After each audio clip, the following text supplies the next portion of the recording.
اللہ جلال نے مخلوق میں سے ذات کے اعتبار سے بھی بے مثال بنایا ہے، اور وہ اپنی ہر بات کے اعتبار سے بھی بے مثال ہے۔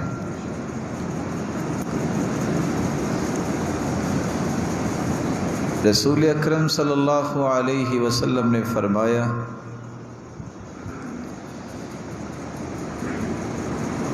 اشد الناس حبا لی من امتی،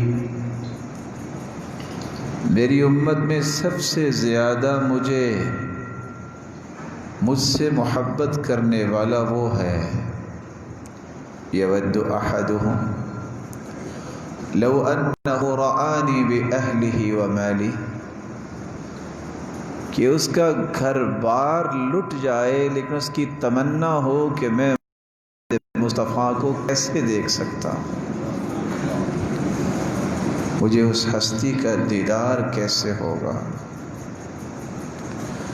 وہ مبارک آنکھیں تو صحابہ کی تھیں جنہوں نے اس ہستی کا دیدار کیا۔ اس لیے ثابت البنانی جو شاگرد ہیں سیدنا انس رضی اللہ تعالی عنہ کے، وہ اپنے استاد سے کہتے تھے، ان آنکھوں کو قریب کیجئے، میں ان آنکھوں کو ہی بوسہ دوں جنہوں نے محمد کریم دکھا ہے۔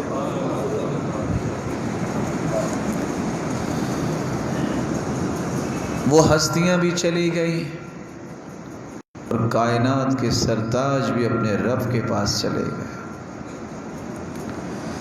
اب خوش قسمتی اس انسان کی ہوگی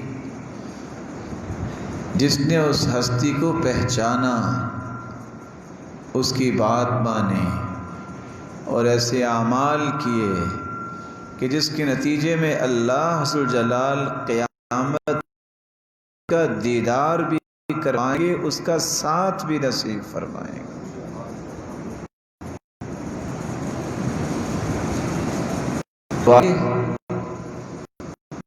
اس مبارک ہستی کے زندگی کے اتنے پہلو ہیں، سیرت طیبہ کا عنوان اتنا طویل ہے کہ کسی ایک پہلو پہ اگر گفتگو کی جائے تو انسان اس کا حق ادا نہیں کر سکتا ایک گھنٹے کے اندر، لیکن ہم اختصار کے ساتھ 3 زاویوں پہ گفتگو کرنے کی کوشش کریں گے۔ سب سے پہلے جو نکتہ ہم پیش کرنا چاہتے ہیں، اس ہستی کی عظمت کیا ہے، کون کون سی عظمتوں کا مجموعہ بنایا ہے اللہ تعالیٰ نے اس ہستی کو، جو کائنات میں کسی کو نصیب ہی نہیں ہوا اور نہ قیامت تک نصیب ہو سکے۔ اور دوسرا نکتہ ہم پیش کرنے کی کوشش کریں گے کہ جب اللہ ذو جلال نے بے مثال اس ہستی کو بنایا ہے، تمنا تو ہوتی ہے خواب میں ہی اس ہستی کا دیدار ہو جائے، لیکن یہ تمنا پوری کرنے کے لیے یہ پہچاننا تو ضروری ہے کہ آپ صلی اللہ علیہ وسلم نے جہاں حسن کی انتہا کر دی ہے جس ہستی پر، اس ہستی کی خلقی صفات کیا تھیں، آپ کا چہرہ انور کیسا تھا، آپ کا جسد مبارک کیسا تھا، اس کے بارے میں چند باتیں پیش کریں۔ اور آخری نکتہ، جس طرح تخلیقی اعتبار سے اس ہستی کو اللہ نے بے مثال بنایا ہے، اخلاقی اعتبار سے بھی ہستی کو اللہ نے بے مثال ہی بنایا۔ اس ہستی کے بارے میں بات ہم کر رہے ہیں جو خود بیان کرتی ہے، انا دعوت ابراہیم، لوگوں میں ابراہیم علیہ السلام کی دعا ہوں، وَكَانَ آخر من بشر بی عیسی ابن مریم، اور سب سے آخر میں جن انبیاء میں سے جس نبی نے میری بشارت اپنی قوم کو سنائی وہ عیسیٰ علیہ السلام تھے۔ صحیح الجامع کی یہ روایت 1464 ایک سبق ہمیں دے رہی ہے کہ یہ اللہ کے پیارے پیغمبر ابراہیم کی دعا ہستی ہے.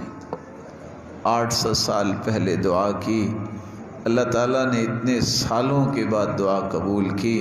ربنا وابعث فیہم رسولا من انفسہم، ربنا وابعث فیہم رسولا منہم یتلو علیہم آیاتک ویزکیہم ویعلمہم الکتاب والحکمہ. آج ہم 1 سے 2 مرتبہ دعا کر کے تھک جاتے ہیں، پوری تو ہوئی نہیں تو کیا کریں. 800 سال بعد دعا قبول ہو. اور اس سے ایک بات یہ بھی سمجھ آتی ہے کہ اصل بڑا اسے کہتے ہیں جو اپنی نسلوں کے بارے میں ہر وقت فکر مند رہتا ہے کہ میری نسلوں میں دین باقی رہے. اس کو فکر رہتی ہے میری نسل سے ایسے لوگ ہونے چاہیے جن کا اللہ کے گھروں سے تعلق جڑ جائے، جیسا کہ ابراہیم علیہ السلام نے دعا فرمائی. رسول اکرم صلی اللہ علیہ وسلم نے فرمایا انا سید ولد آدم یوم القیامہ ولا فخر.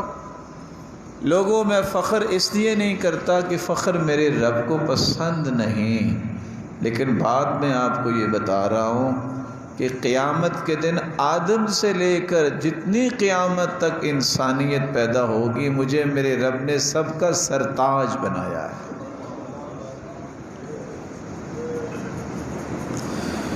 رسول اکرم صلی اللہ علیہ وسلم نے یہ بھی فرمایا، سنن الدارمی کی روایت ہے 49، انا قائد المرسلین ولا فخر وانا خاتم النبیین ولا فخر وانا اول شافع واول مشفع ولا فخر.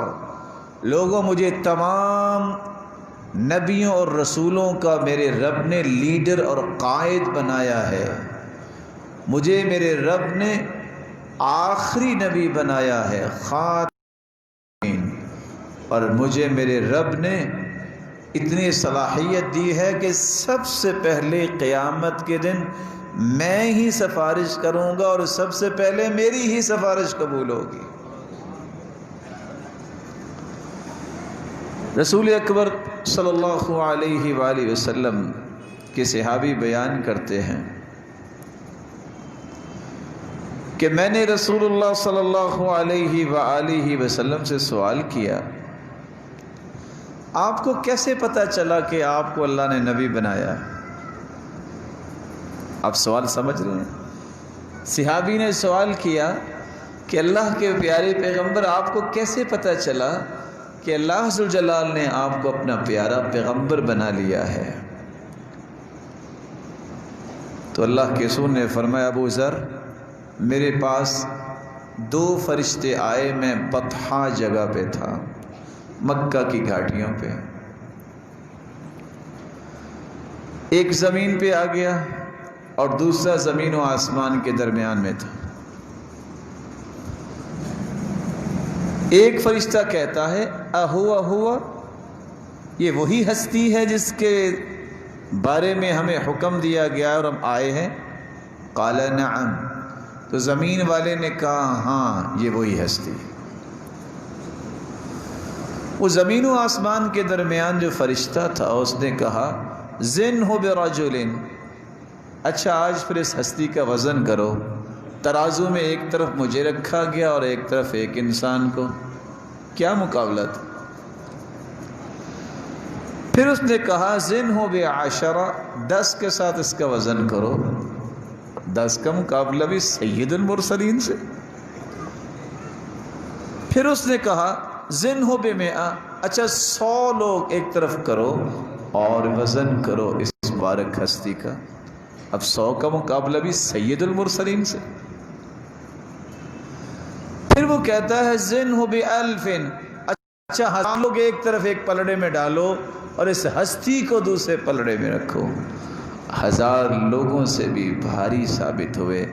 رسول اکرم صلی اللہ علیہ وسلم نے فرمایا وہ ہزار کے ہزار لوگوں کا پلڑا اس طرح اٹھ گیا کأنی انظر الیہم ینتصرون علی من خفت المیزان، مجھے خوف لاحق ہوا کہ پلڑا اس طرح اٹھا ہوا تھا کہ کہیں وہ میرے اوپر نہ گر جائیں، کیونکہ جس پلڑے میں مجھے رکھا گیا وہ پلڑا تو زمین سے اٹھا ہی نہیں۔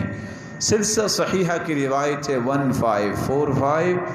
اللہ کے رسول فرماتے ہیں اس فرشتے نے کہا دعو علی دعہ عن فلو وزنتہ بامتہ لوزنہ، پوری امت کو ایک طرف تم اگر ڈال دو پلڑے میں اور اس ہستی کو دوسرے پلڑے میں ڈالو گے تو یہ مبارک ہستی ہی سب سے بھاری نکلے گی۔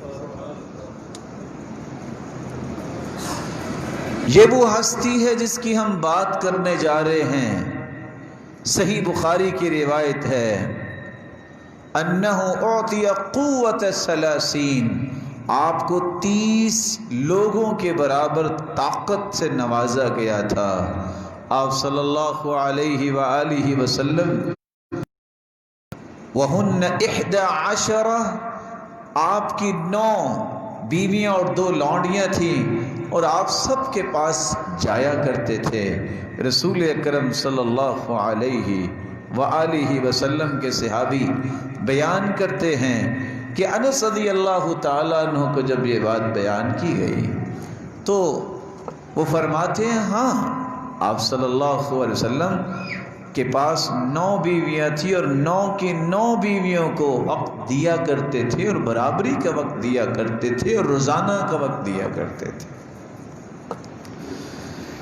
یہ وہ ہستی ہے جس نے خود فرمایا اعطیت فواتح الکلم و خواتمہ، اللہ عز و جلال نے کلمات، کلام، اس کی جتنی بلندیاں تھی وہ عطا کی تو محمد مصطفیٰ کو عطا کی۔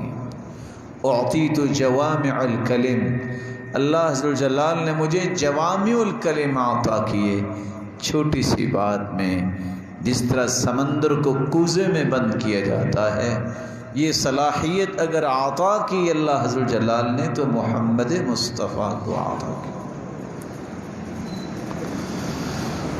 رسول اکرم صلی اللہ علیہ وآلہ وسلم نے فرمایا وَأَنَا أَكْثَرُ الْأَنْبِيَاءِ تَبَعًا، امتیں تو اس سے پہلے بھی گزر چکی لیکن لوگوں یہ میرے رب کا احسان ہے۔ صحیح الجامع کی روایت ہے 1475، قیامت کے دن سب سے زیادہ میری امت ہوگی۔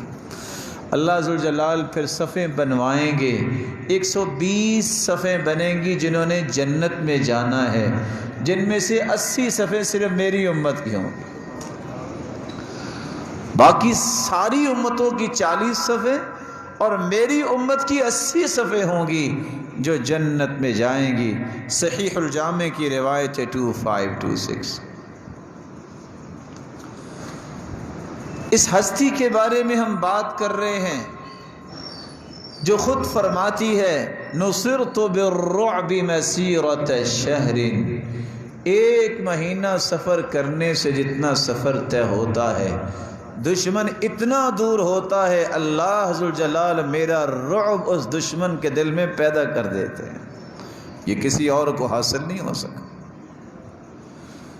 جعلت لی الارض مسجدا، پہلی قوم معبد خانوں میں عبادت کے لیے خاص کیے گئے جگہوں پہ عبادت کر سکتی تھی، مجھے اللہ نے انعام یہ دیا ہے جو پہلے انبیاء کو نہیں ملا، ساری زمین کو ہی اللہ نے میرے لیے مسجد بنا دی۔ فَأَيُّمَا رَجُلٍ أَدْرَكَتْهُ الصَّلَاةُ فَلْيُصَلِّ، جس جگہ بھی نماز کا وقت ہو جائے وہ وہاں نماز پڑھے، ساری زمین کو ہی اللہ نے مسجد بنا دیا۔ وَأُعْطِيتُ الشَّفَاعَةَ، قیامت کے دن ہر نبی سفارش سے انکار کر دے گا، نہیں اس کے پاس جاؤ، اس کے پاس جاؤ، چلتے چلتے پوری کائنات میرے پاس ہی آئے گی، میں ہی سفارش کروں گا، تب جا کے پوری کائنات کا حساب و کتاب شروع ہوگا۔ وَبُعِثْتُ إِلَى النَّاسِ كَافَّةً، کچھ انبیاء خاص علاقے کی طرف آئے، کچھ خاص قوموں کی طرف آئے۔ اللہ کے رسول فرماتے ہیں مجھے اللہ نے قیامت تک کی انسانیت کے لیے پیغمبر اور نبی بنا کے بھیجا۔ رسول اللہ صلی اللہ علیہ وآلہ وسلم کی ذات اقدس خود بیان کرتی ہیں وَسُمِّيتُ احمد، میرا نام احمد رکھا گیا۔ ایسی ہستی کائنات میں اس سے بڑھ کے نہ کسی کی تعریف ہوتی ہے، نہ کسی کا تذکرہ ہوتا ہے، اور نہ کسی کی یاد ہی کوئی کرتا ہے۔ یہ وہی ہستی ہے جو ہمارے لیے ہادی و مرشد بنا کے بھیجی گئی۔ رسول اللہ صلی اللہ علیہ وسلم نے فرمایا یہ اعزاز بھی مجھے ملا، وختم بی النبیون، مسند احمد کی روایت ہے، میں آخری پیغمبر ہوں، میرے بعد کوئی نبی نہیں آئے گا۔ اس سے پہلے جتنے انبیاء آئے سلسلہ جاری رہا، لیکن نبوت کا یہ مبارک سلسلہ میرے ساتھ ختم ہو گیا۔ اعطیت هذه الآیات من آخر البقرہ من کنز تحت العرش، اللہ نے اپنے عرش کے نیچے جو خزانے چھپا رکھے ہیں ان خزانوں میں سے سورۃ البقرہ کی آخری 2 آیتیں صرف مجھے ہی عطا کی ہیں، مجھ سے پہلے کسی پیغمبر کو عطا نہیں کی۔ اس لیے حدیث میں آتا ہے من قرأ آیتین من سورۃ البقرہ فی لیلۃ کفتاہ، رات سونے سے پہلے اگر سورۃ البقرہ کی آخری 2 آیتیں جو پڑھ لے، یہ 2 آیتیں ہی اسے کافی ہو جائیں گی۔ اعطیت مکان التوراۃ السبع الطوال، پوری تورات کے مقابلے میں 7 سورتیں قرآن میں اللہ نے میرے لیے اتار دیں۔ جو تورات میں علم تھا اللہ نے اس کے مقابلے مجھے 7 سورتیں عطا کر دی۔ ومکان الزبور المئین، پوری زبور کے مقابلے میں اللہ نے 200 آیتوں پر مشتمل مجھے سورتیں عطا کر دی۔ ومکان الانجیل المثانی، پوری انجیل کے مقابلے میں اللہ نے مجھے سورۃ الفاتحہ دی ہے۔ اس قدر عظیم کلام سے اللہ نے نوازا ہے۔ وفضلت بالمفصل، اور باقی جو صورتیں ہیں اس سے مجھے باقی تمام کتابوں اور انبیاء پر فضیلت دے دی گئی۔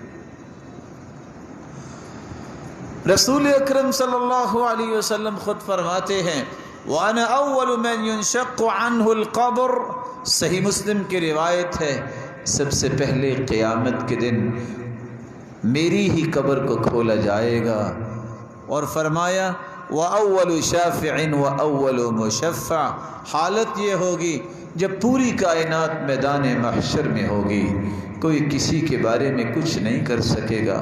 آدم کے پاس لوگ جائیں گے، وہ کہیں گے نوح کے پاس جاؤ، اس کے پاس جائیں گے، وہ کہیں گے فلاں کے پاس جاؤ، چلتے چلتے ابراہیم، موسیٰ اور عیسیٰ علیہم الصلاۃ والسلام سب کے پاس سے ہوتے ہوئے میرے پاس آئے گی پوری کائنات، اور ہوگا کیا؟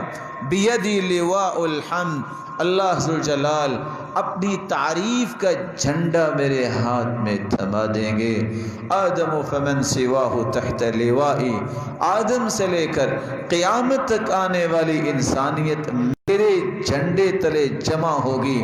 پھر میں اللہ کے حکم سے اللہ کے عرش کے نیچے سجدہ ریز ہوں گا، میرا رب مجھے فرمائے گا ارفع رأسک وسل تعطى واشفع تشفع، میرے محبوب اپنا سر مبارک اٹھائیے، مانگیے آپ کیا مانگتے ہم آپ کو عطا کرتے ہیں، سفارش کیجئے کیا کرنے ہم آپ کی سفارش کو قبول کرتے ہیں۔ اور اللہ اس وقت مجھے اپنی تعریف کے وہ کلمات سکھائیں گے جو اس سے پہلے کسی کو نہیں سکھائے گئے۔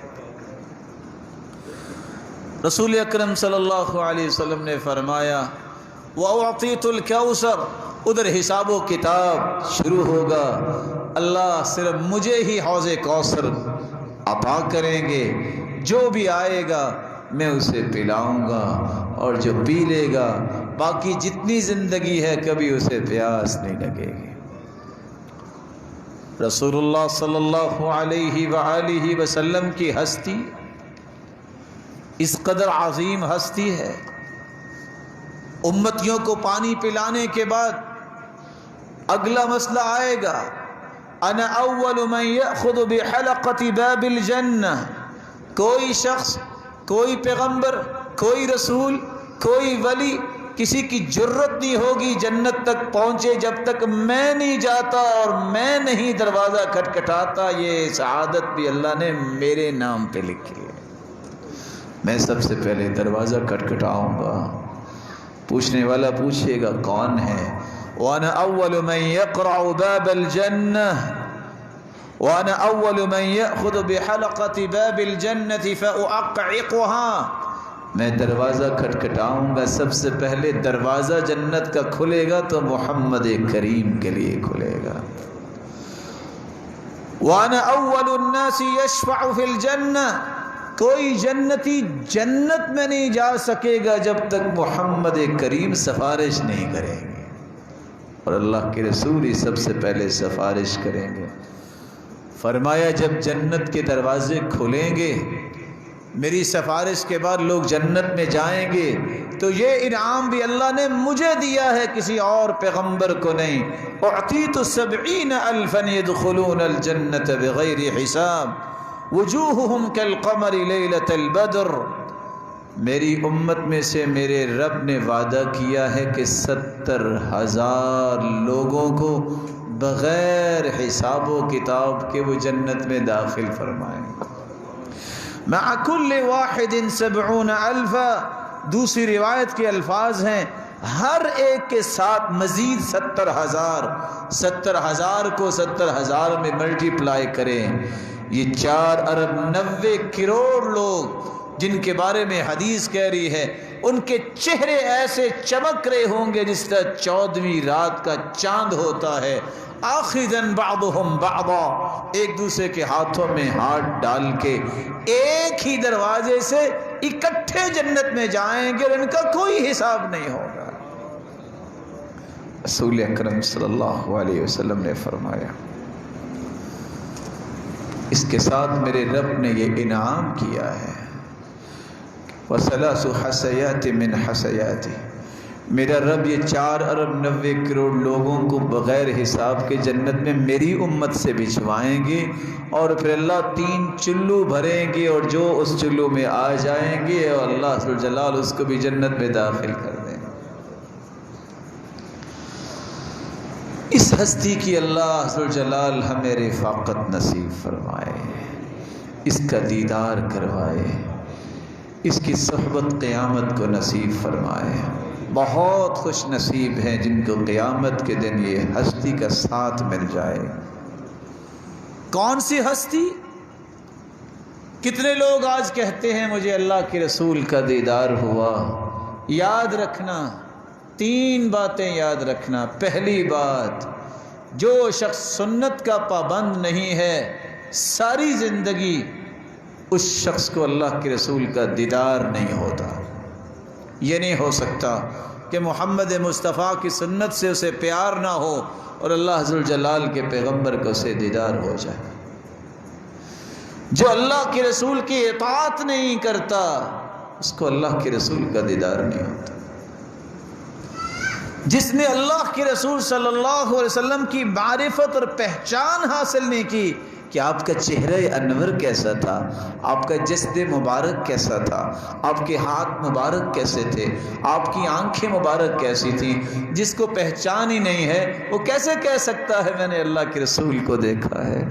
اس لیے رسول اللہ صلی اللہ علیہ وسلم نے فرمایا تھا ان الشیطان لا یتمثل بی، جو خواب میں مجھے دیکھے گا جس نے پہچانا ہوگا وہ صحیح دیکھے گا، کیونکہ شیطان میری شکل میں پیش نہیں ہو سکتا، میری شکل اختیار ہی نہیں کر سکتا۔ اس لیے اللہ سے دعا یہ کرنی چاہیے اللہ ذوالجلال ہمیں اپنے محبوب کی محبت نصیب فرمائے، اس کی سنت سے محبت نصیب فرمائے، اور اس کی اطاعت اور تابعداری اور فرما برداری کرنے والا بنائے، اور اس کی صحیح معرفت نصیب فرمائے، پھر اس کا دیدار اور رفاقت نصیب فرمائے۔ آپ صلی اللہ علیہ وسلم کو اللہ تعالیٰ نے کیسے بنایا؟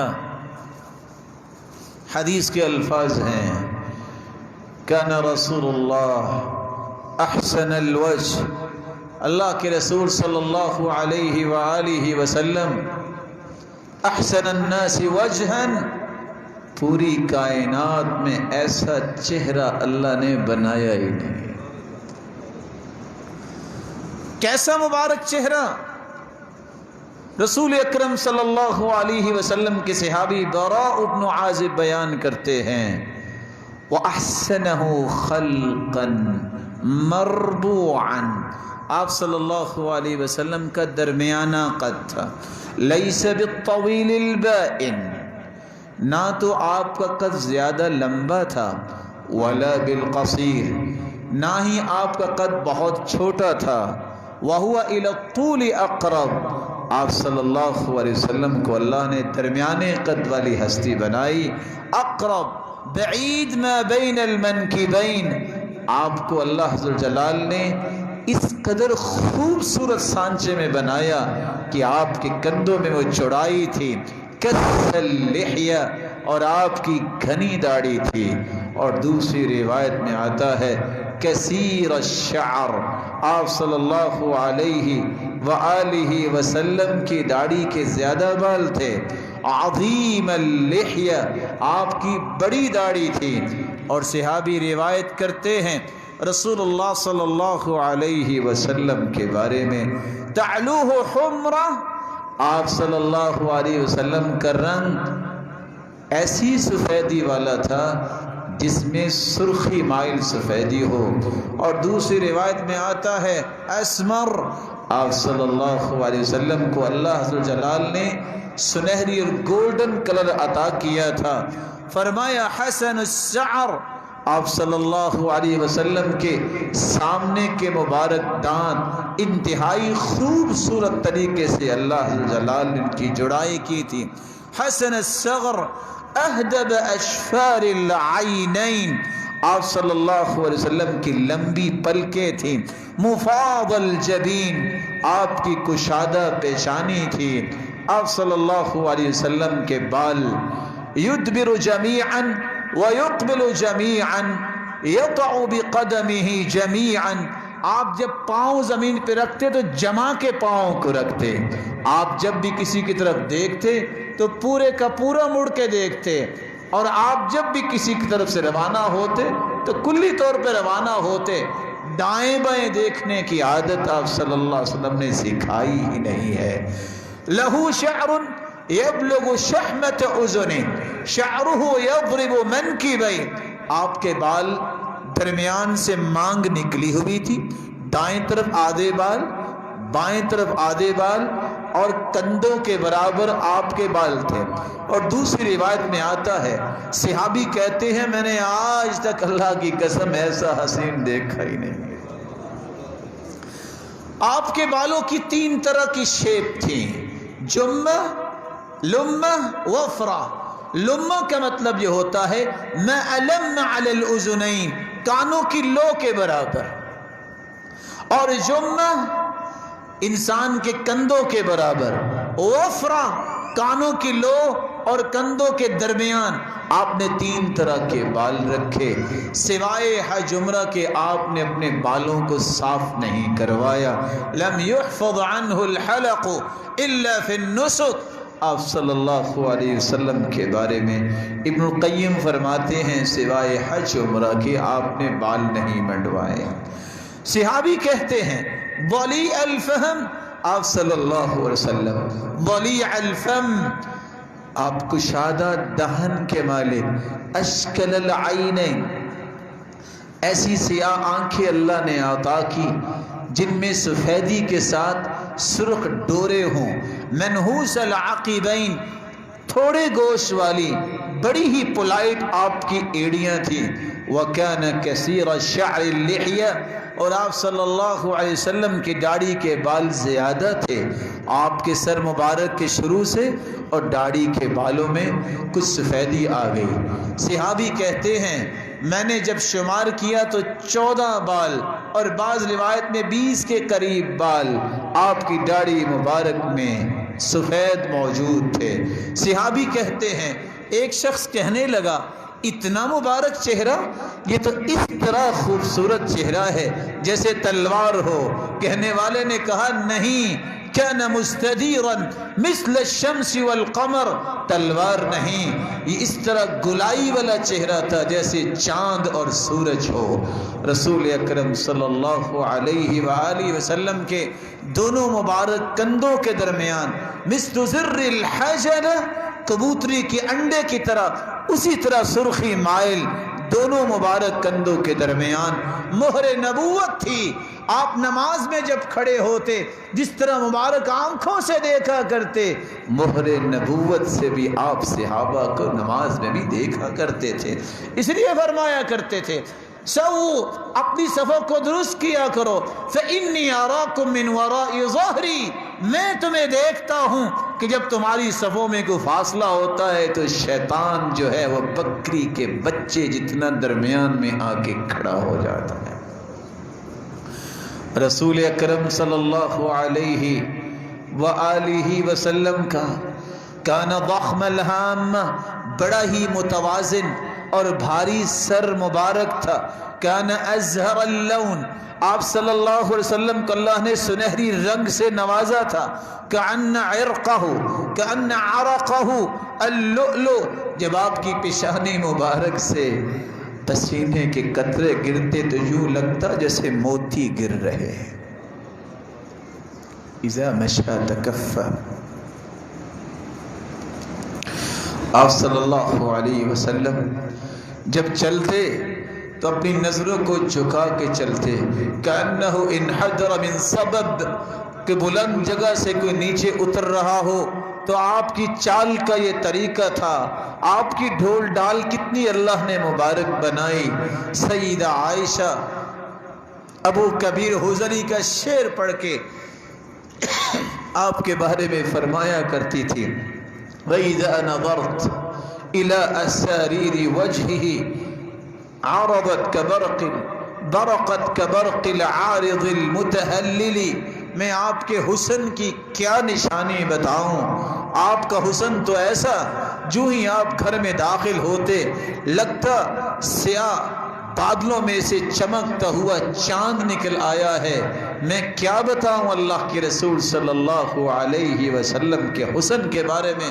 صحابی کہتے ہیں کہ میں نے دیکھا رأیت فی حلۃ حمراء، اللہ کی قسم میں نے سرخ چادر میں دیکھا جس میں سفید دھاریاں تھی۔ اللہ کی قسم میری آنکھوں نے آج تک ایسا خوبصورت انسان نہیں دیکھا۔ صحابی کا بیٹا اپنے بیٹے کو صحابی کہتے ادھر آؤ، سنا ہے تیری آنکھوں میں کوئی بھاتا نہیں ہے، میں آج ایک ہستی آپ کو دکھانا چاہتا ہوں، پھر مجھے بتانا۔ وہ شخص جس کو دیکھتا کہتا نہیں، خوبصورتی کا کمال نہیں ہے، لیکن جو ہی آ کے اس کی پہلی نظر رخ انور پہ پڑی، آپ کے چہرے مبارک پہ پڑی، اس کی زبان بول اٹھی واللہ ھذا رسول اللہ، اللہ کی قسم یہی رسول ہو سکتا ہے کیونکہ میری آنکھوں نے ایسا حسین آج تک نہیں دیکھا۔ رسول اکرم صلی اللہ علیہ وآلہ وسلم نہ تو اللہ ذوالجلال نے لیس بأبیض امحق ولا آدم، نہ تو اتنا سفید رنگ بنایا کہ دودھیا کلر کا ہو، اور نہ ہی آپ کا اتنا زیادہ گندمی کلر۔ آپ صلی اللہ علیہ وسلم کو انتہائی توازن کے ساتھ اللہ ذوالجلال نے خوبصورت رنگ عطا کیا تھا۔ نہ آپ کے بال زیادہ گنگریالے تھے اور نہ ہی بالکل سیدھے تھے۔ لیس بجعد قطط ولا سبط یضرب شعرہ منکبیہ، آپ کے معمولی سے گنگریالے بال اور کندھوں پہ پڑنے والے اللہ ذوالجلال نے اس شیپ میں بنائے کہ اللہ ذوالجلال نے قرآن مجید میں اس کا تذکرہ بھی فرما دیا کہ اس ہستی کو اللہ ذوالجلال نے وہ عطائیں کی جو آدم سے لے کے قیامت تک نہ کسی کو عطا ہو سکتی ہیں، نہ کسی نبی کو اللہ نے عطا کی ہے۔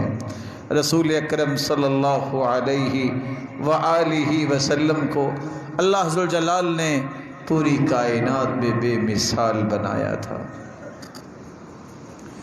صحابی روایت کرتے ہیں آپ صلی اللہ علیہ وآلہ وسلم اصیل الخدین، آپ کے رخسار بھی بڑے کشادہ تھے، شدید سواد الشعر، آپ کے گھنے سیاہ بال تھے، اکحل العینین، سرمگئی آنکھیں تھیں۔ اب 3 قسم کی آنکھوں کا تذکرہ ہوا، آپ کی پلکیں بھی لمبی لمبی، سرما نہ بھی ڈالے تو سرمگی آنکھیں نظر آئیں، اور پھر اس کی سفیدی کے ساتھ سرخ ڈورے بھی نظر آئیں۔ رسول اکرم صلی اللہ علیہ وآلہ وسلم کے بارے میں جامع صحیح کی روایت ہے کہ انہ سبیکۃ فضہ، آپ کو اللہ ذوالجلال نے ایسے گھڑا، صیغ من فضہ، یوں لگتا تھا کہ مالک الملک نے اس ہستی کو چاندی کا بنایا ہے۔ رسول اکرم صلی اللہ علیہ وسلم کے بالوں کی حالت یہ تھی، رجل الشعر، آپ کے بال اس قدر خوبصورت تھے کہ یوں لگتا تھا کہ کنگھی کیے ہوئے بال ہیں، ہر وقت آپ کے بالوں کی شیپ اس طرح رہتی اور مانگ نکالتے۔ سیدہ عائشہ فرماتی ہیں صدعت من یافوخا وارسل ناصیتہ بین عینی، میں آپ کی ناک مبارک کی سیدھ میں کنگھی داخل کرتی جب میں ان کے بالوں کی کنگھی کیا کرتی، آدھے بال دائیں طرف کر دیتی اور آدھے بال بائیں طرف کر دیتی۔ امت کے لیے بہت بڑا لمحہ فکریہ ہے۔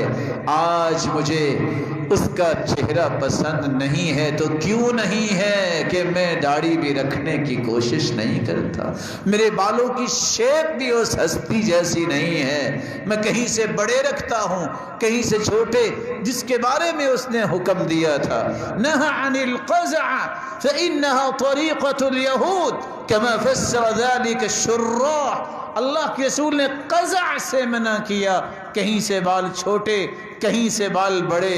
آج کوئی پیالہ کٹ بنا رہا ہے، کوئی سٹیپس بنا رہا ہے، کوئی اپنی بودیاں بنا رہا ہے۔ محمد مصطفیٰ سے محبت کا تقاضا یہ ہے کہ اپنے بالوں کی شیپ بھی اس جیسی بناؤ۔ آپ نے چہرہ مبارک جو تھا اس پہ اللہ کے رسول کی داڑھی تھی، اس داڑھی کو بھی بڑھانے کی یہی تو علامت ہے کہ آپ کی سچی محبت ہے کہ نہیں۔ جس کو محبوب کا چہرہ ہی پسند نہیں ہے، وہ محبت کا کون سا دعویٰ ہوگا جس میں وہ سچا ثابت ہوگا۔ رسول اکرم صلی اللہ علیہ وآلہ وسلم کو اللہ ذوالجلال نے تخلیقی اعتبار سے بھی بے مثال بنایا تو اخلاقی اعتبار سے بھی بے مثال بنایا۔ آپ کی کلام کو دیکھیے، نبی معظم نے کبھی کسی کو گالی نہیں دی۔ آج مسلمان کتنی گالیاں دیتے ہیں۔ کان فی کلامہ ترتیل او ترسیل، صحیح الجامع کی روایت ہے آپ ٹھہر ٹھہر کے بات کیا کرتے۔ لم یکن یسرد الحدیث لو عدہ العاد لاحصاہ، آپ کلام اس طرح خوبصورت طریقے سے کرتے، اگر کوئی کلمات شمار کرنا چاہتا تو شمار کر سکتا کہ کتنے کلمات سید المرسلین کی زبان سے ادا ہوئے ہیں۔ رسول اکرم صلی اللہ علیہ وسلم جب کچھ چیز سمجھانا چاہتے، كان اذا تكلم بكلمة عادها ثلاثا حتى تفهم عنه، آپ کسی بات کو سمجھانے کے لیے 3 مرتبہ اس بات کو دہراتے یہاں تک کہ سمجھ آ جاتی۔ آپ کا طریقہ مبارک یہ تھا، آپ نے کبھی سخت بات نہیں کی، آپ نے کبھی کسی کو گالی نہیں دی۔ رسول اکرم صلی اللہ علیہ وآلہ وسلم نے ہاں یہ فرمایا ایما رجل سببته او لعنته جس کو میں نے کوئی برا کہا اے اللہ اس کے لیے بھی رحمت بنا دے۔ آپ صلی اللہ علیہ وآلہ وسلم کی جس طرح زبان کو اللہ نے پاکیزہ بنایا، نرم گفتگو، اچھی بات، مسکراہٹیں بکھیرنا، دعائیں دینا، خیر خواہی کی بات کرنا، کوئی زیادتی بھی کر لے تو خاموش رہنے کی تلقین کرنا، آپ کا اخلاق ایسا تھا۔ کان احسن الناس وجہا واحسنہم خلقا، جس طرح کائنات کے سرتاج، پوری کائنات سے اللہ نے انہیں خوبصورت بنایا، ان کا اخلاق بھی پوری کائنات سے اعلیٰ تھا۔ رسول اکرم صلی اللہ علیہ وسلم کے صحابی انس فرماتے ہیں میں نے 10 سال خدمت کی۔ 10 سال کا عرصہ تھوڑا نہیں ہوتا، لیکن 10 سال میں ایک مرتبہ بھی اللہ کے رسول نے مجھے اف تک نہیں کہا۔ 10 سال کا عرصہ رسول اکرم صلی اللہ علیہ وسلم کا طریقہ مبارک دیکھیے اخلاقی اعتبار سے۔ آپ صلی اللہ علیہ وسلم سے کہا گیا مشرکوں کے بارے میں بد دعا کیجئے، آپ نے فرمایا انی لم ابعث لعانا وانما بعثت رحمہ، میں لعنت کرنے والا بنا کے بھیجا نہیں گیا، مجھے تو اللہ نے رحمت بنا کے بھیجا ہے۔ صحیح مسلم کی روایت ہے 2599۔ رسول اکرم صلی اللہ علیہ وآلہ وسلم کے اخلاق کی اس سے بڑی مثال کیا ہو سکتی ہے؟ رسول مقبول صلی اللہ علیہ وآلہ وسلم نے ما ضرب رسول اللہ صلی اللہ علیہ وسلم خادما له ولا امرأة ولا ضرب بيده شيئا قط، پوری زندگی اللہ کے رسول صلی اللہ علیہ وسلم نے اپنی بیویوں میں سے نہ کسی بیوی کو مارا ہے، نہ کسی غلام اور خادم کو مارا ہے۔ آج امتی ہونے کا دعویٰ کرنے والے اور نیک عورتوں کو دھکے دینے اور مارنے والے اس بات پہ سوچیں کہ ان کی محبت کا دعویٰ کتنا کو سچا ہے۔ یہ باتیں اس لیے میں کہہ رہا ہوں، دعویٰ تو میں اور آپ کرتے ہیں کہ ہم سچے محب ہیں۔ محب وہ ہوتا ہے جو محبوب کی ایک ایک ادا کی حفاظت کرتا ہے، ایک ایک ادا کو پسند کرتا ہے۔ جس ہستی نے پوری زندگی کسی کو نہیں مارا، اس محب، اس محبت کے دعوے دار کو کیسے اجازت ہے کہ وہ ہر وقت اپنی بیوی کو اور اپنی والدہ تک کو گالیاں دے اور مارنے میں کوئی شرم محسوس نہ کرے؟ محبت اس بات کا نام ہے۔ وہ کہنے والے دنیا کی محبت کے بارے میں کہتے ہیں لو كانت لي مت سمعا وطاعا وقلت لاسباب المنايا اهلا وسهلا، اگر میرا محبوب کہہ دے کہ مر جاؤ، مجھے موت آئے نہ آئے میں اس کو راضی کرنے کے لیے موت کو ویلکم ضرور کہوں گا۔ یہ دنیا کی بری محبت ہے۔ جس کی سچی محبت ہو اس کو تو محبوب کی ہر ادا کو محفوظ کرنا چاہیے۔ رسول اکرم صلی اللہ علیہ وسلم کی تواضع دیکھیے۔ کان یجلس علی الارض، آپ زمین پہ بیٹھ جایا کرتے، وَيَأْكُلُ عَلَى الْأَرْضِ، زمین پر بیٹھ کے کھانا کھاتے، وَيَعْتَقِلُ الشَّاءَ، بکری کا دودھ خود دھو لیا کرتے، وَيُجِيبُ دَعْوَةَ الْمَمْلُوكِ عَلَى خُبْزِ الشَّعِيرِ، کوئی غلام بھی دعوت دے دیتا اس کی دعوت کبھی قبول کرتے۔ ہم کہتے ہیں اس کی دعوت پہ کیا جانا ہے، کوئی بڑا دعوت دے گا پھر جائیں گے۔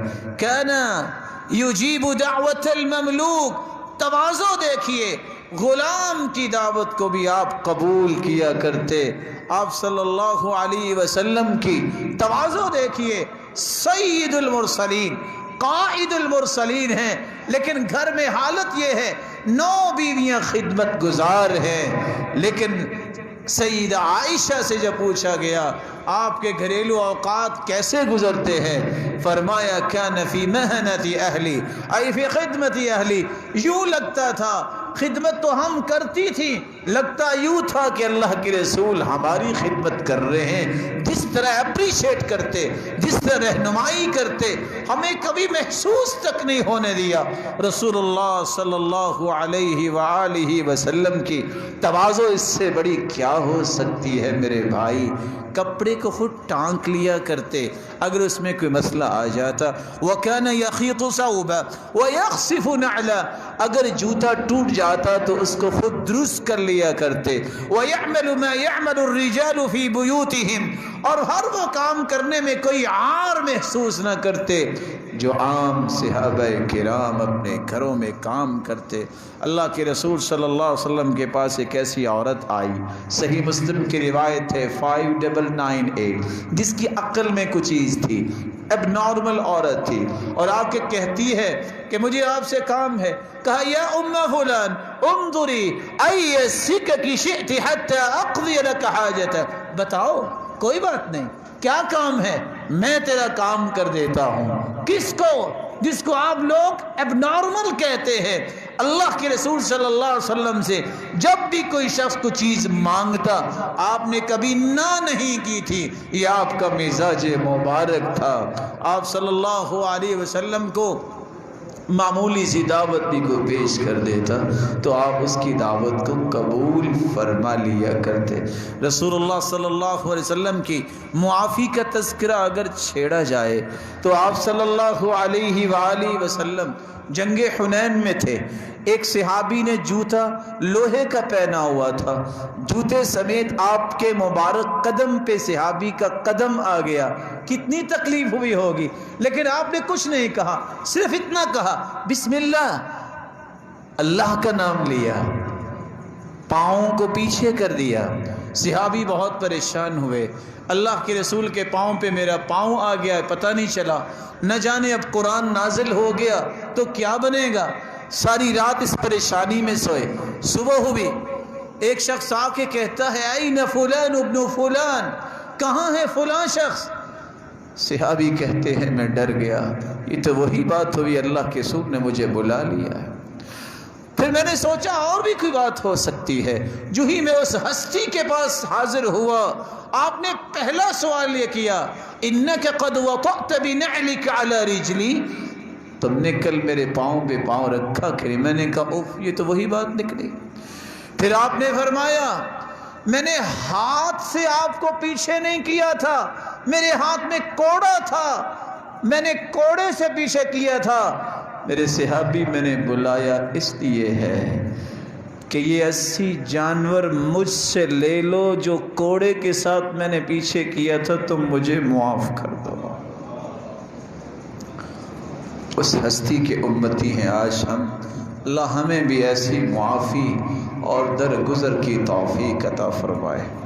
رسول اللہ صلی اللہ علیہ وآلہ وسلم تشریف فرما تھے، ایک شخص آیا جس نے آ کے آپ کی مبارک چادر، جو کھردری چادر تھی، آپ کے کندھے پہ ڈال کے اس نے کھینچی، حتیٰ کہ آپ کے کندھے مبارک پہ اثرات ظاہر ہوئے۔ کیا مسئلہ تھا؟ کہنے لگا اعطنی من مال اللہ الذی عندک، جو اللہ نے آپ کو دیا مجھے بھی دو۔ کیا مطلب؟ لینا دینا کچھ نہیں ہے، کہ آپ کے پاس جو مال ہے مجھے بھی دو۔ آپ نے دیکھا کون ہے یہ بول رہا ہے، صرف دیکھتے ہوئے آپ نے مسکراہٹ پیش کی، یہ بتانے کے لیے کہ مجھے غصہ نہیں آیا، اور ساتھ صحابہ سے کہا یہ جو مانگتا ہے اسے دے دو۔ اللہ ذوالجلال یہ تواضع ہر ایک کو نصیب فرمائے۔ آپ کی شرم و حیا کی بات کی جائے، کان اشد حیاء من العذراء فی خدرها، اتنی کمواری عورت کی حیا نہیں ہوتی جتنی اللہ ذوالجلال نے سید المرسلین کو حیا سے نوازا تھا۔ اللہ ہمارے اندر بھی ایسی حیا پیدا فرما دے۔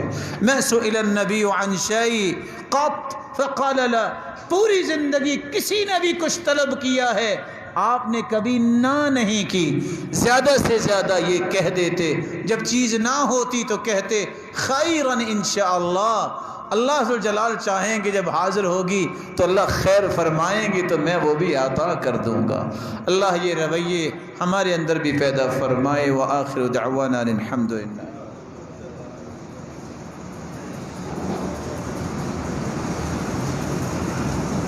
الحمد لله على إحسانه والشكر له على توفيقه وامتنانه أما بعد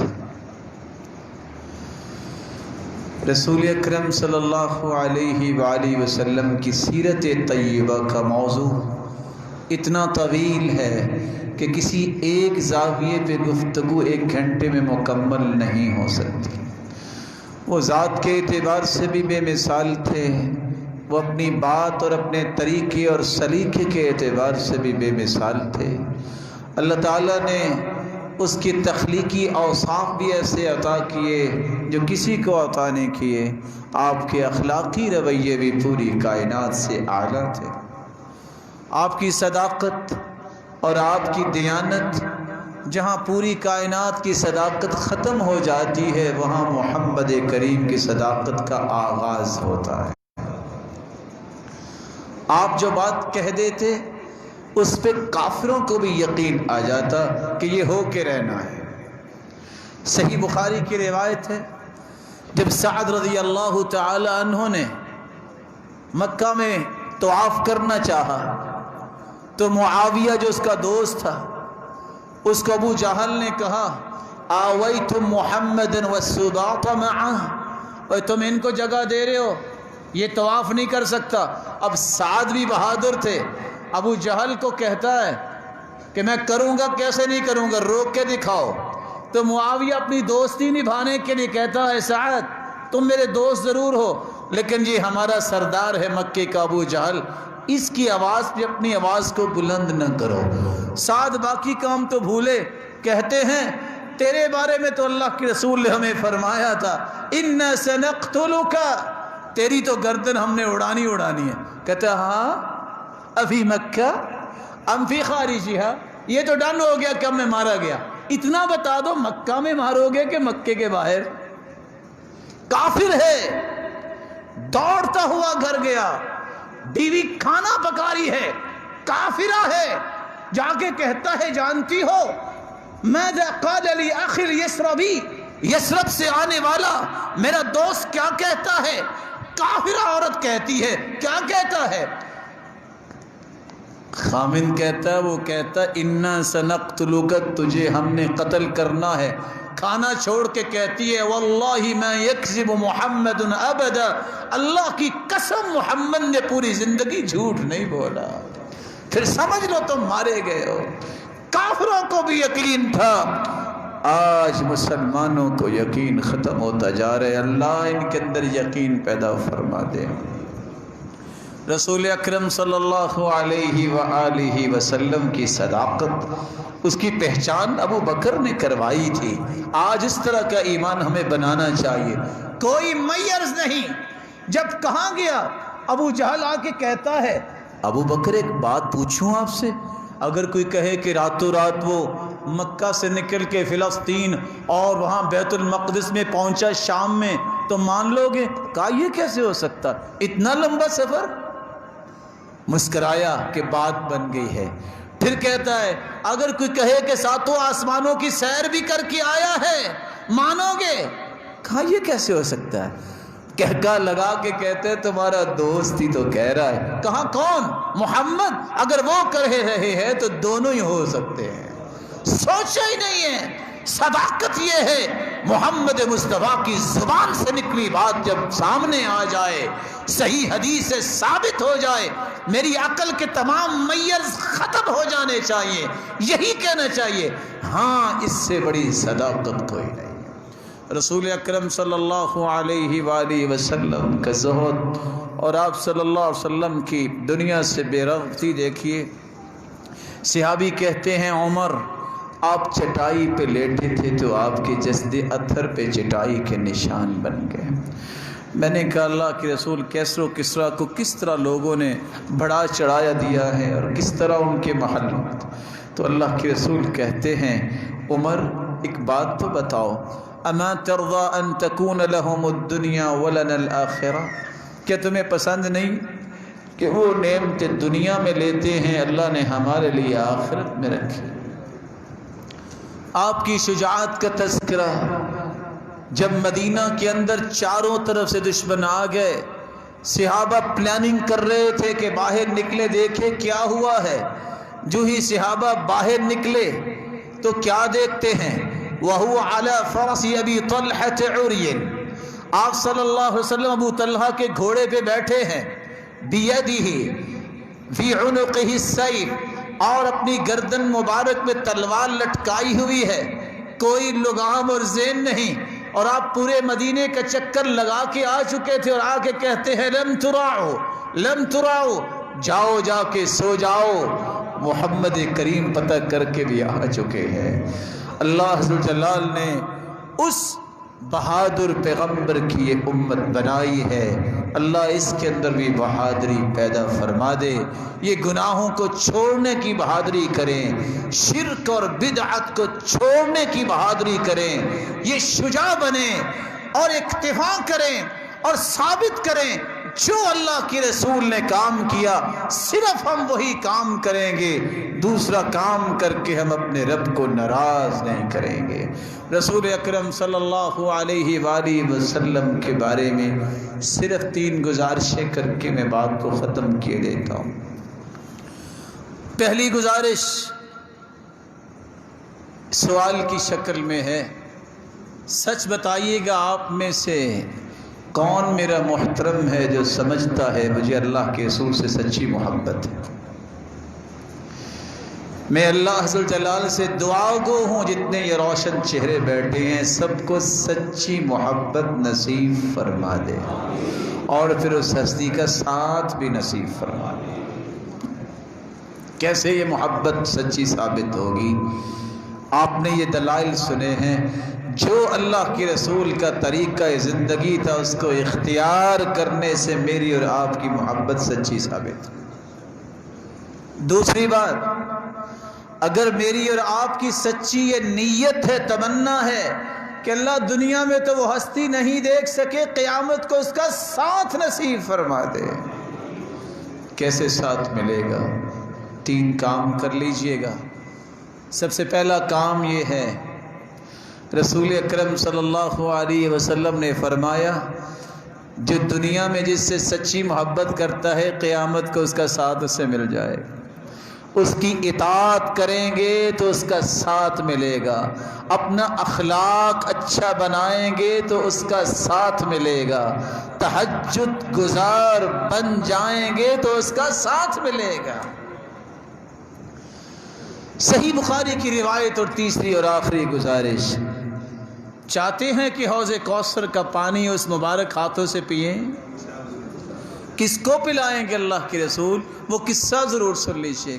انا فرطکم علی الحوض، میں سب سے پہلے حوض کوثر پہ آؤں گا. فمن ورد شرب ومن شرب لم يظمأ ابدا، جو بھی آیا میں اسے پلاؤں گا، جس نے پی لیا باقی زندگی نہ ختم ہونے والی، اسے کبھی پیاس نہیں لگے گی. وَلَيَرِدَنَّ عَلَيَّ أَقْوَامٌ أَعْرِفُهُمْ وَيَعْرِفُونِ، ایسے لوگ بھی آئیں گے میں انہیں پہچانتا ہوں گا وہ مجھے پہچانتے ہوں گے. اللہ کے رسول کیسے پہچانیں گے؟ ان امتی یأتون یوم القیامت غرا محجلین من اثر الوضوء، جو وضو کر کے نماز پڑھتا ہے قیامت کے وضو کے اعضاء اس کے چمک رہے ہوں گے. سمجھ آیا وہ نمازی ہوں گے. فَيُحَالُ بَيْنِي وَبَيْنَهُمْ، صحیح بخاری اور مسلم کی روایت ہے، میرے اور ان کے درمیان دیوار حائل کر دی جائے گی. میں کہوں گا یا ربی اصحابی اصحابی، اللہ یہ میرے ساتھی لگتے تھے کہاں گئے؟ جواب ملے گا انک لا تدری ما احدثوا بعدک، وفی روایت اخرى انک لا تدری ما عملوا بعدک. میرے پیارے محبوب ان کی بات نہ کرو، یہ وہ ہیں جنہوں نے آپ کے علم میں نہیں آپ کے بعد کون کون سے کام کیے اور کون کون سی نئی چیزیں دین میں شامل کر لی.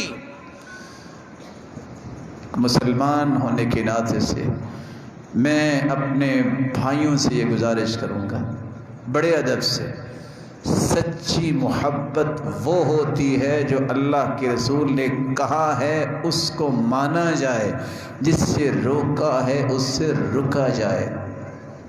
آپ نبوت کے بعد 23 سال زندہ رہے ہیں، آپ صلی اللہ علیہ وسلم سوموار کا روزہ رکھا کرتے. پوچھا کہ آپ کیوں رکھتے؟ فرمایا سوموار کو ہی میں پیدا ہوا اور سوموار کو ہی اللہ نے مجھے نبی بنایا تو میں اللہ کا شکر ادا کرتا ہوں. آپ نے اپنی ولادت کا وہ جشن جو لوگ منا رہے ہیں 23 سال میں نہیں منایا. نہ اللہ کے رسول کے صحابی کی 2 سال خلافت رہی ابو بکر کی، نہ عمر کی 10 سال خلافت میں، نہ عثمان کی 12 سال خلافت میں، نہ سیدنا علی کی 4 سال خلافت میں، نہ سیدنا حسن کے 6 مہینے تھے. پھر اس کے بعد 20 سالہ سیدنا معاویہ کی حکومت اور خلافت رہی ہے. کسی صحابی نے یہ کام نہیں کیا. میں اللہ کا واسطہ دے کے آپ کو کہتا ہوں، اگر یہ قرآن میں موجود ہے، اگر دنیا کی کسی حدیث کی کتاب میں اس کی دلیل موجود ہے، مجھے بھی بتائیے گا. میں سب سے آگے آپ کے ساتھ چل کے ان جلوسوں میں بھی شریک ہوں گا، یہ کام بھی کروں گا. اگر قرآن اور حدیث میں ایک بھی بات اس طرح نہیں آئی تو اللہ سے ڈرتے ہوئے رب کو ناراض نہ کیجئے گا. اپنے اس مال کو صحیح جگہ پہ خرچ کیجئے گا، والدین پہ خرچ کیجئے، اپنے بچوں پہ خرچ کیجئے، اور سب سے بڑی بات محمد مصطفیٰ کی تعلیمات کو عام کرنے میں خرچ کیجئے. اس علم کو معاشرے تک پہنچانے میں، اس کی سیرت کو دنیا کے کونے کونے تک پہنچانے میں، اور اس کی خوبصورت رہنمائیوں کو کائنات کے کونے کونے تک پھیلانے میں خرچ کیجئے. اور ہر اس کام سے باز رہیے جو اللہ کے رسول نے نہیں کیا. بدعت اسی کو کہتے ہیں، الفعل المخالف لرسول اللہ، وہ کام کرنا جو اللہ کے رسول نے نہیں کیا. اللہ کے رسول صلی اللہ علیہ وسلم کو اللہ نے نمونہ بنایا ہے، قدوہ بنایا ہے، رول ماڈل بنایا ہے. اگر تو اس ہستی نے ایسا کیا تو ضرور کرنا چاہیے، اگر نہیں کیا تو یاد رکھنا اس کرنے سے قیامت کو کیا حال ہوگا. وہ دلائل آپ کے سامنے ہیں. لیکن ایک بات میں صرف پیار کے انداز میں پیش کر دوں، یہ کیک بنانے والے مسلمان جب کیک پہ اللہ کے پیارے پیغمبر کا نام لکھ کے چھری چلا کے کاٹتے ہیں، ان کو شرم نہیں آتی؟ یہ کس کے نام کو کاٹ رہے ہو؟ جب وہ روڈ کے اوپر بیت اللہ اور مسجد نبوی کا نمونہ بنا کے پھر پاؤں کی ٹھوکروں سے توڑتے ہیں، کیا حیا نہیں آتی؟ ہم کیا کر رہے ہیں؟ کبھی تو وہ سوچنی چاہیے جس سے اللہ راضی ہو، جس سے اللہ کے رسول کا ساتھ مل سکے. وہ کیسے ملے گا؟ کتاب و سنت کے مطابق زندگی گزارنے سے ملے گا. ترکت فیکم امرین لن تضلوا ما تمسکتم بہما کتاب اللہ و سنت رسولی. اللہ کے رسول نے فرمایا تھا، لوگوں میں 2 چیزیں چھوڑ کے جا رہا ہوں، اس کو تھام لوگے کبھی گمراہ نہیں ہوگے. ایک اللہ کی کتاب ہے، ایک اس کے رسول کی سنت ہے. اللہ ہمیں کتاب و سنت کے مطابق زندگی گزارنے کی توفیق عطا فرمائے. مولا کریم جتنے یہ روشن چہرے ہیں سب کو اپنے محبوب کا ساتھ نصیب فرما. ہر قسم کے غلط کام اور بدعات سے بچا. ہر اس نیکی کی توفیق عطا فرما جس سے تیرا دیدار نصیب ہو جائے. اس وطن عزیز کی حفاظت فرما، اس کے افواج کی حفاظت فرما، اور ہر قسم کے فساد اور لڑائی اور جھگڑے سے اس امت کو محفوظ فرما، اور سکون اور وقار اور عزت والی امت کو زندگی نصیب فرما. وآخر دعوانا الحمدللہ.